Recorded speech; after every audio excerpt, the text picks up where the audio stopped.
Hello and welcome to the Midcast, the official podcast of the Museum of Art and Digital Entertainment, a series of lectures on video game history as part of the MAD's ongoing effort to preserve history through teaching and displaying playable exhibits of rare games and consoles. While life in the time of COVID has forced us to close our doors, the support of people like you has allowed us to continue to bring history to you through lectures and interviews like the one you'll hear in a few minutes.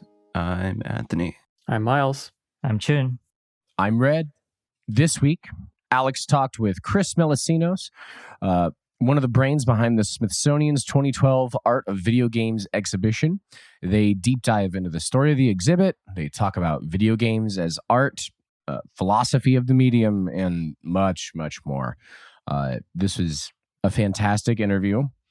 It really kind of like captures one of the inspirations of why we do what we do here at the MADE, trying to preserve a history, and because these are stories of art and like questioning humanity and their examinations of everything about life and what we can do beyond. There's no limitations with video games to explore different concepts and everything. You can imagine your own worlds all the time. But before we get into that interview, it is time to get into a little bit of news.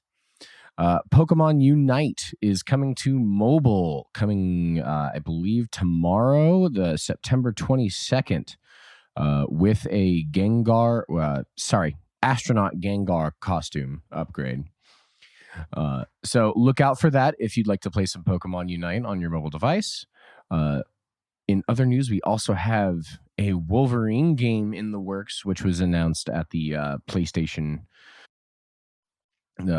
Direct Expo the other day.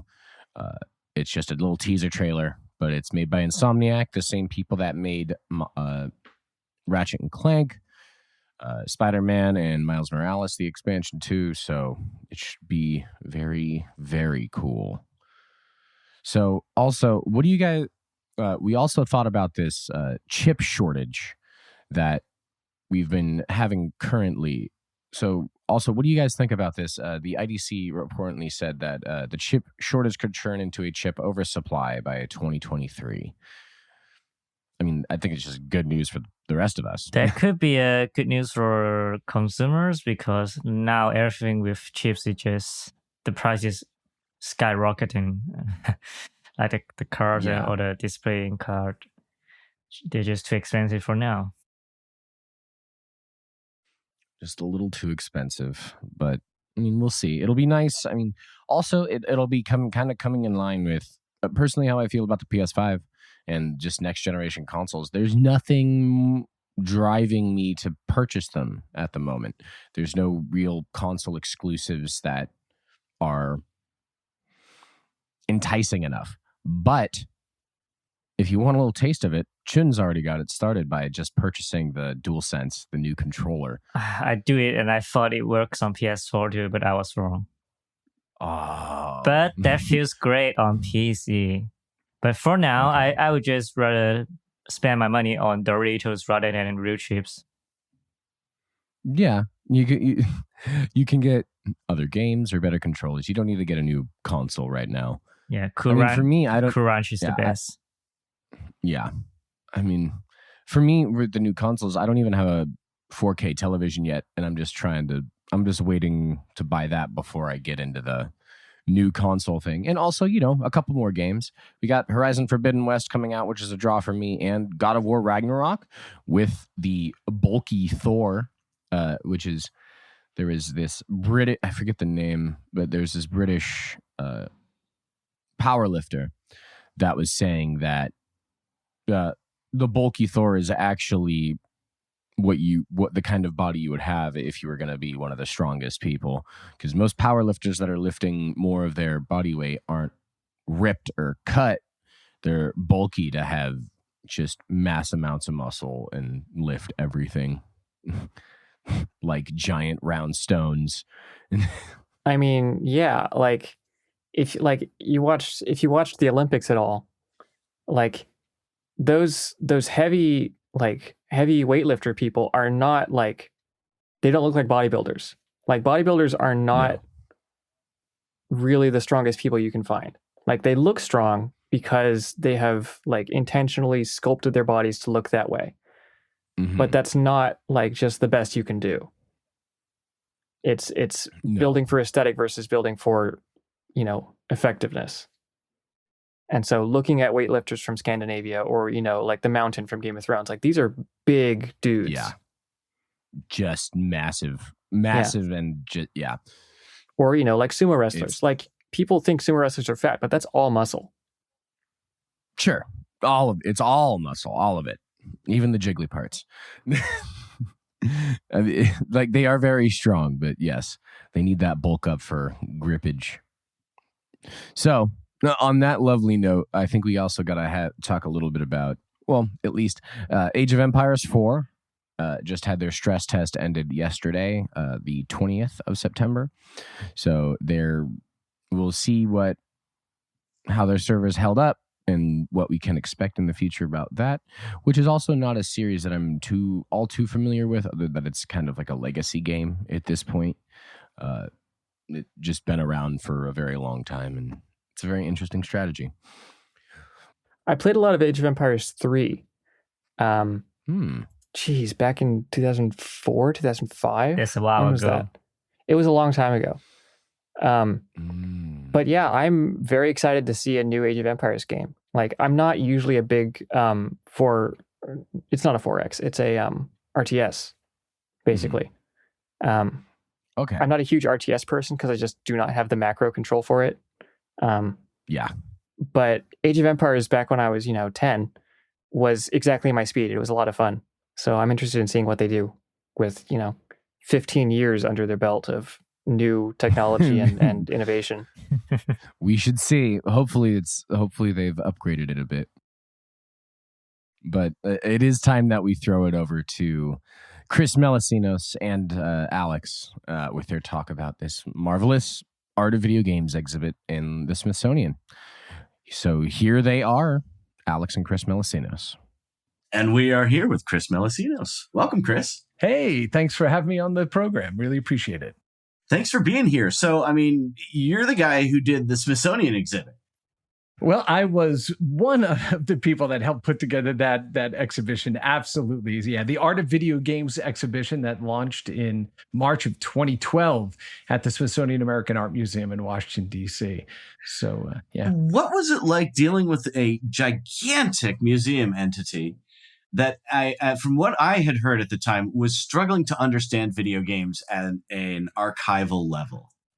So it was, what I found is the industry, the museum was actually very receptive to the idea of exploring new forms of art, new mediums that they may not have considered previously. And really how this came about, my involvement came about was I was involved in a program they did back in 2009 called Smithsonian 2.0. So the then incoming Secretary Wayne Clough said, hey, we need to bring together technologists from across the industry to help us modernize, really understand how to go ahead and engage. And so it was myself and about 15 or so other technologists and evangelists across the technology spectrum. So it was Microsoft and folks from MySpace and Facebook and a whole variety of people.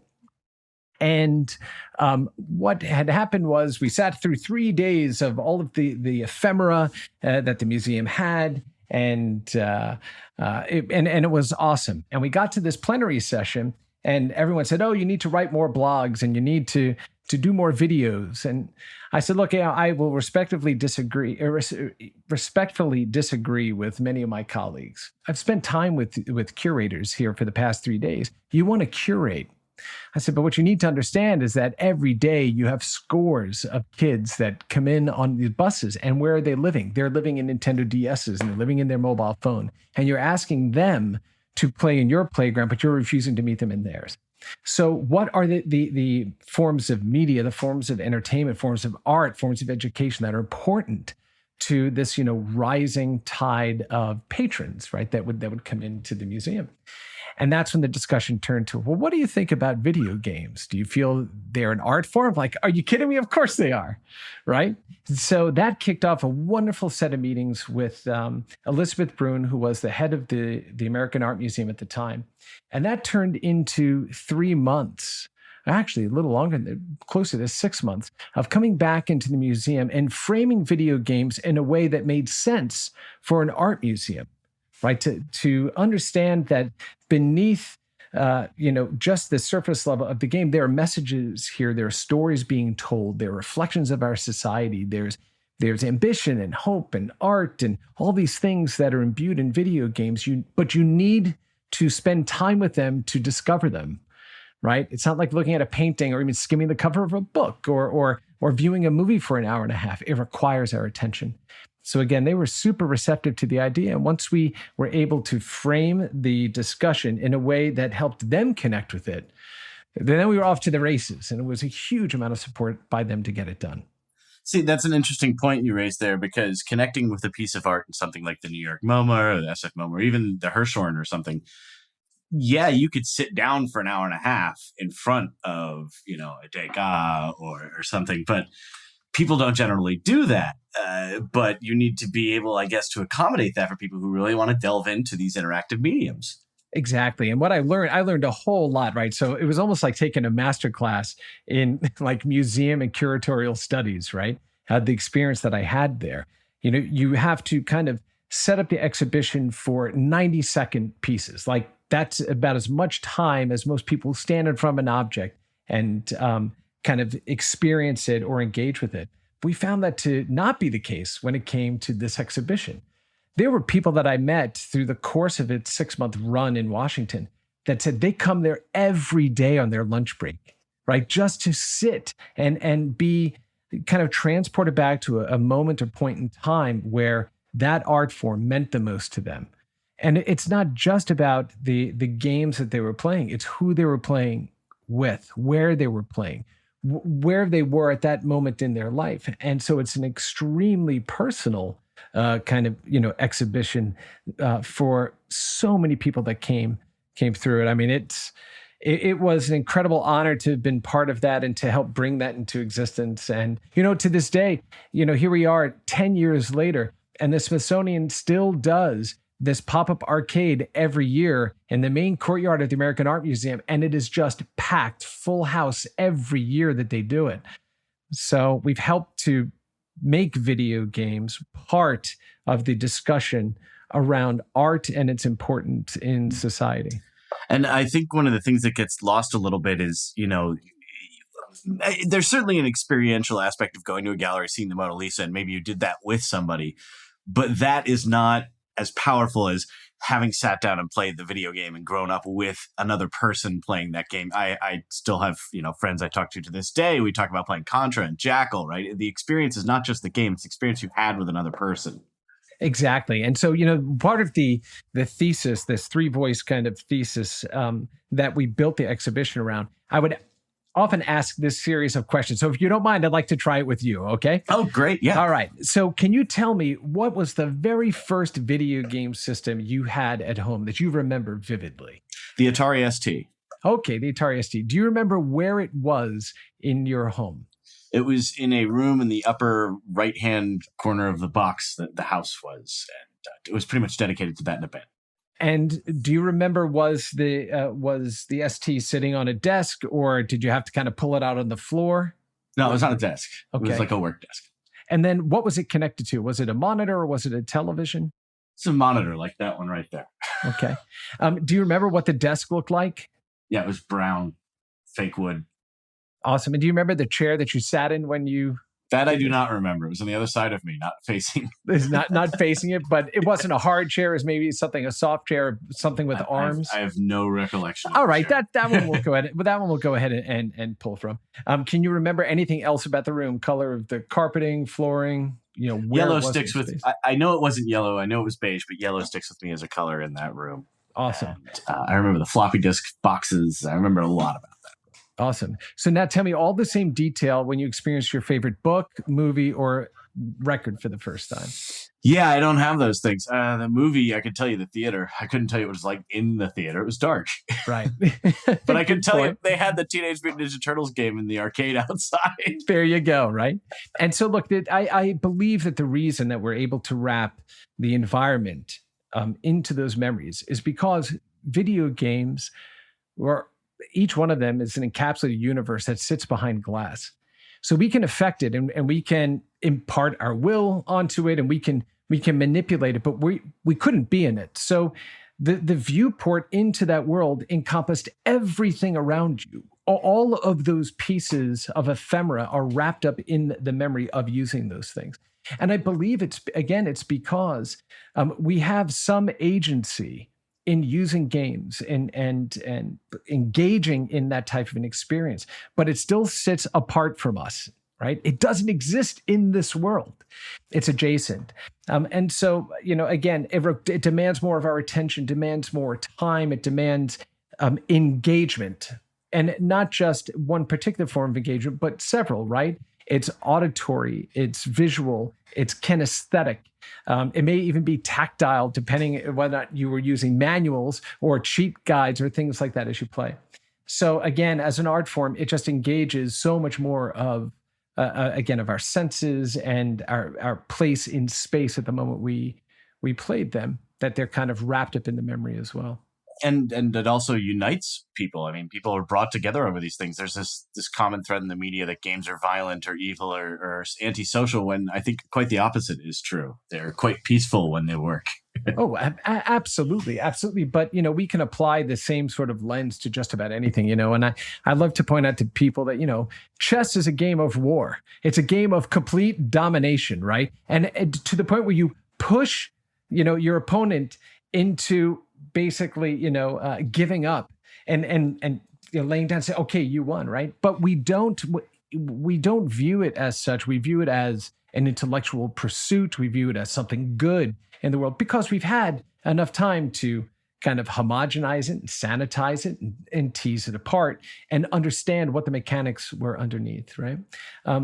I view video games in the same way. Remember, we're still only about, 50 years young, right? It's just going to take time.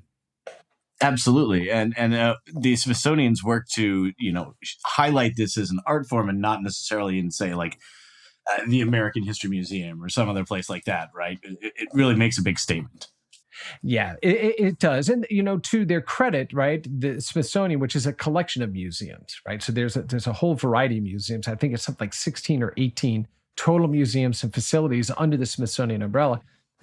They do collect, in the American History Museum, they do collect video game ephemera and pieces, right? Ralph Baer's original brown box is there with a recreation, I believe, of the environment in his basement where he created it. I was fortunate enough to have visited Ralph when he was with us at his home and play against him on the original 1965 prototype before it went to the Smithsonian. Wow, I bet he kicked your butt. It's one of these things where I won the first two times just because of where things were positioned. And when I've done talks at like schools and things, kids are always like, why did you beat that nice old man at his game? I'm like, I didn't do anything. We just started the game. But, so they do collect these materials. They have the original system that Space Wars was created on, as well as part of the collection. But being in the American Art Museum is different because it's not just about the artifact itself. It's about its impact as an art form, its impact on the society that played and engaged in those games. And it was, again, a tremendous honor, and it's work that they still do, and continue to do to this day. Yeah, like a piece of art can be, even though these things are placed contextually, a piece of art can be appreciated without the context. Whereas if you go to the American History Museum and you see Archie Bunker's chair without a label that says it's Archie Bunker's chair, you're like, what is this old chair? Who cares, right? Exactly. But, a video game or the Mona Lisa or, a sculpture, you can engage with that without an engagement point that is a piece of paper explaining it. Certainly there's a lot of work in modern art where you have to be explained what the thing you're looking at is, but like video games fall squarely into that category. Oh, exactly. I mean, people that stand in front of a Jackson Pollock painting, if they didn't know who Jackson Pollock was or his technique, they would go, well, this is just stuff that my kids could do in school, splashing paint everywhere. It's like, well, actually, no, they can't. But you need to understand, what Pollock's technique was and the perspective he gave when painting those things. It requires more.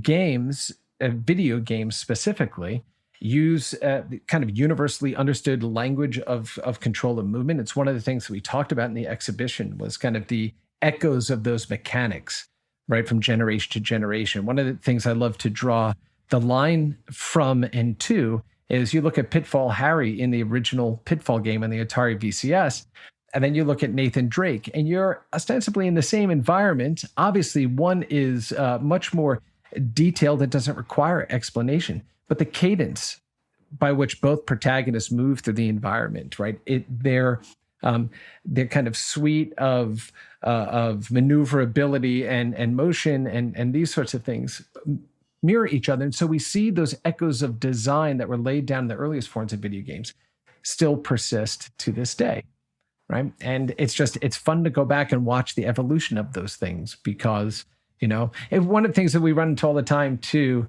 is, well, those old games, are they any good? No, the older games that have the right mechanics, the right play, the right level of engagement, those frameworks persist because they're good.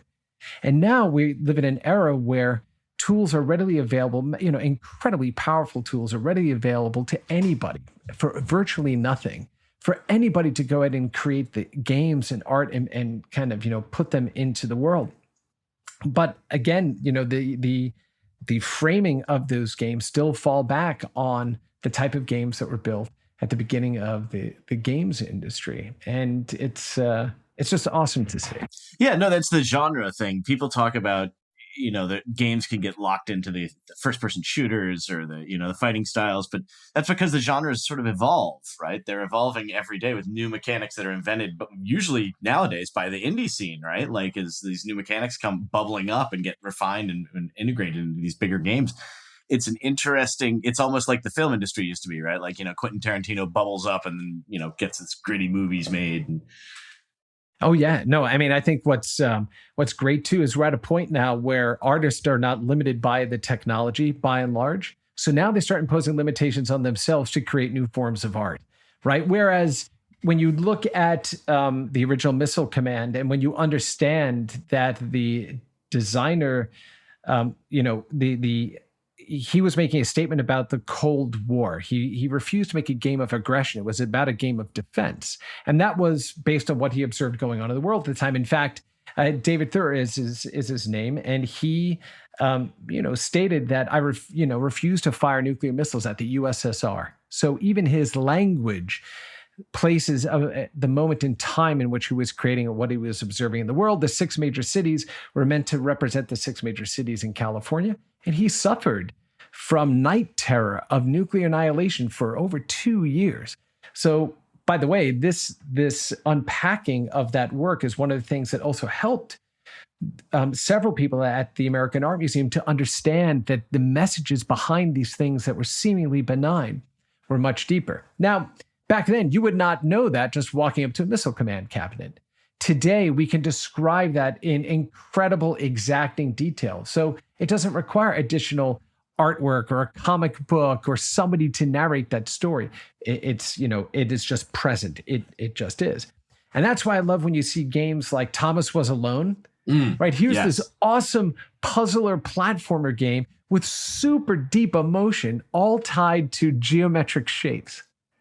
Right? You extract the real world, personification of a human being and these characters, and the creators just distilled it down into individual line segments and shapes, and it was still able to carry forward emotion and empathy through the storytelling.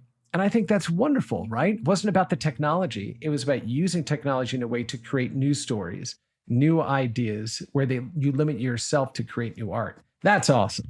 Absolutely. I mean, Peter Molyneux said he wanted to do something where you cared about a cube, right? Or a box, right? Like, so he just didn't make Thomas. Somebody else made it. So Yep. he was right.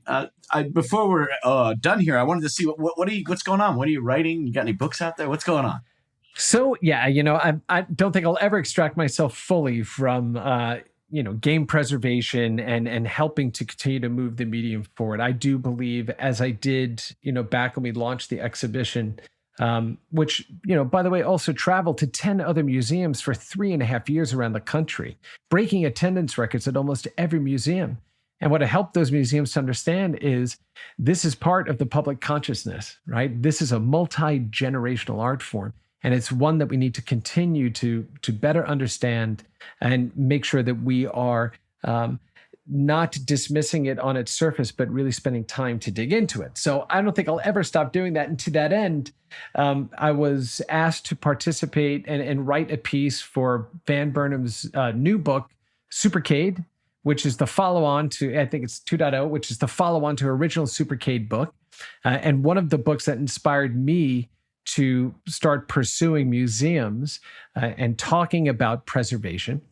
So I was, honored and delighted to have contributed to that. I also sit on the board of the Video Game History Foundation, and they're at gamehistory.org, founded by a longtime game archivist and historian, Frank Cifaldi. And the mission is of the Video Game History Foundation is to not just preserve the video game itself. We have so many wonderful museums that do this, but it's also to preserve the ephemera, the pieces of material around those games, and to make sure that they are not only archived, but are then made accessible to researchers and historians in a proper manner. So it's everything from video game books to sales reports to, games that were never released. Video Game History Foundation is doing a wonderful job of, preserving our history while we still have the vast majority of the people who founded the industry with us. And it's a rare thing to have a medium that is so beloved, so adopted by the planet, and still be young enough to have most of the creators with us. Now is the time when we can actually catalog our accurate and correct history and not leave it up to future generations to tell those stories. So go check out gamehistory.org. They're doing tremendous work. And they have all kinds of, they have a great shop. You can go get the Video Game History Foundation merch and all that other stuff in there. So definitely swing on by gamehistory.org. Yeah, no, Frank is terrific. We love Frank. We sent, when we packed everything into storage, we sent him a whole, he was like, no, stop.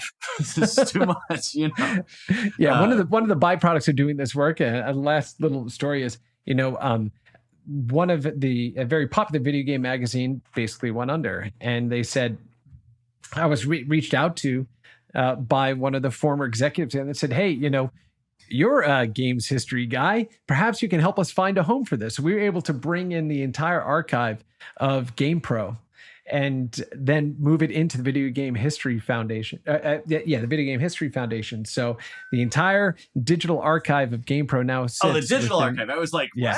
We got we have the physical archive. So we have all of the actual Quark,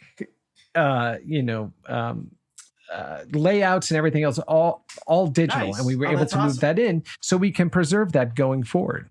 That's awesome, because the way that those are preserved now is just guys with scanners cutting up old magazines, right? And the original Quark files can show you the original screenshots. I remember Frank trying to trace a prototype Pokemon shot off of MoDrive at some point. He's amazing.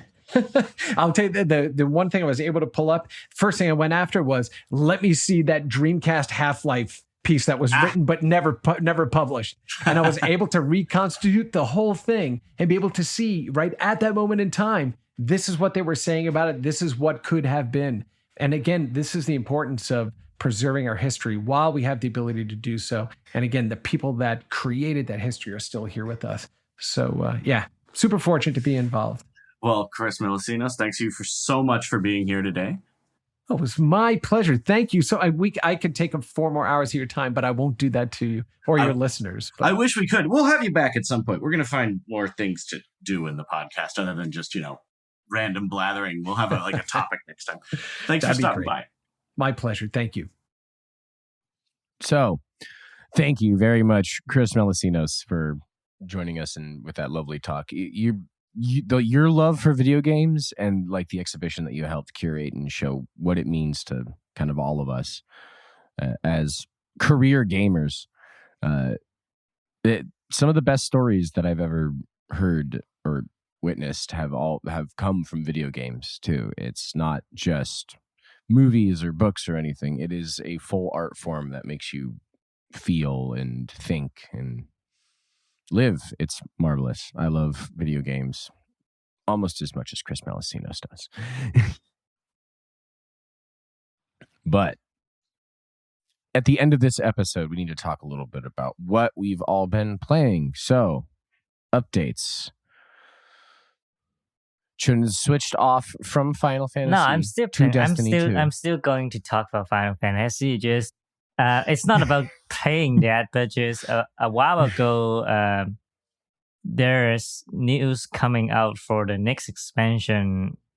I mean, the updates on next expansion's contents, which is the job changes, and I'm really surprised that they make so much changes on some of the jobs, like Summoner, which I gotta save it because if I just said all the names, people are not gonna understanding what I'm saying. But basically, people meme about Summoner to be a dot placer because most of your DPS just based on how many damage on time you put, and all you can summon is just a dragon and a phoenix, and the others are just pretty tiny and not too flashy. But in the next expansion, they gotta have a lot more of the flashy moves and a lot more thing to summon, which is a good thing. Okay. Because that is one of the job I play. Yeah. No. How many creatures can you summon? Let me count. 1, 2, 3, 4, 5. Yeah. There's 5 different of them. Yeah. What? Like all at once? No. Of course not. It's like a rotation. So it's like Pokemon. You've got your team of 5 and you send one out. So there's a dragon and there's a phoenix. Hey, they released 5-on-5s. A dragon and the phoenix is I think they're the bigger one. They're the other part of the rotation, and then there's 3 other of them, which is inside another rotation. It's like, and oh god, I gotta stop explaining the mechanics. It's gotta be too complex for anyone who don't know anything about it. But I just want to say it was exciting, and the new jobs, Sage, and there's another one, Reaper, which is like a death with a huge size. They all have so many flashy moves, and I am really excited for them. They look very cool. It's going to be putting your new graphics card to the test with these flashy moves. Yeah, I think they gotta put off the support for PS4 someday. They used to do that to PS3 just to upgrade the graphics of the game. Yeah. Someday they would do it on PS4. We're not going to support this one. I can understand it. The graphic is really becoming better and better. Yeah, I mean, it's like, again, it's what we're seeing with the new generation of consoles too that we talked about earlier. I mean, they're still releasing some of the new titles that they're releasing for the new consoles are also being released on an older generation. So they're not really, it's not like necessarily an enticement to buy the new console if you can get these awesome games also on your previous console. But they're still fun, and I'm sure they're still going to get like an upgrade with the PlayStation 5. We'll see how much of a difference it makes with both games being playable on both. It'll be an interesting future to see. But man, I keep saying but this episode. Why is it but? It's not a but. We just want to thank you. We just want to thank you for listening to the Museum of Art and Digital Entertainment's official podcast. If you have any thoughts, questions, corrections, or general museum ideas, please shoot us an email at info@themade.org. We would like to send out a big thank you to everyone who donated recently and to our Patreon supporters who keep the Made afloat. Patreon donors get to listen to this podcast 1 week before it's released on major streaming services, and we continue that with future episodes every week. Till then, I'm Chin. I'm Miles. I'm Red. I'm Anthony. Thanks.